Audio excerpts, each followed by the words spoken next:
Greetings and welcome to the Astronomy Picture of the Day podcast. Today's picture is titled The Eagle Nebula and Friends. So, what do we see here? Well, here we see what is known as the Eagle Nebula, or M16. Now, that is really a combination of a number of other objects, so not just the Eagle Nebula pictured here. That is the entire nebula and the entire region, but it actually includes a star cluster toward the center and just slightly above center, known as NGC 6611.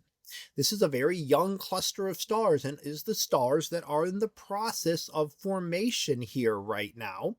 And stars are forming and continuing to form in the regions around that star cluster. Now, those hot stars are what energize the entire nebula. When the stars start to form, the very first stars to form are going to be the most massive, the most energetic, and emitting the most ultraviolet light. Well, that ultraviolet light is very good at ionizing gases around it. Normally, gases are invisible. We don't see a gas unless something is happening to it. So typically gases are going to be clear. We can see straight through our atmosphere because the atmosphere is clear.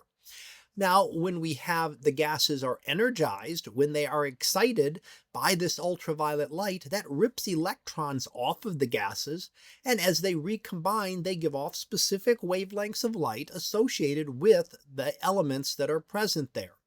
So we will often see, for example, red light associated with hydrogen gas, because when hydrogen gas is excited, it gives off a distinct red color. So that is the star cluster that we see, and it's creating the emission nebula, which is known as IC 4703, and that is the glowing gases that we see around here. Now, we can also see toward the center is the famous pillars of creation.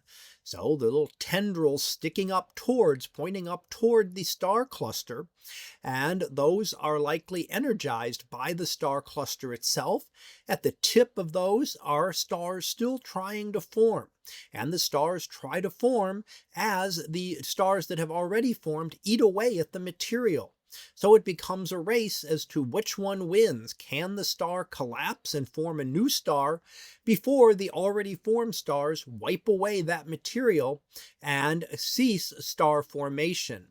But when we have things like cold gas and dust here, that is when we get a lot of star formation, and we see things like the star forming region here, which give us some really great areas for beautiful pictures such as the one we see today. So that was our picture of the day, titled The Eagle Nebula and Friends.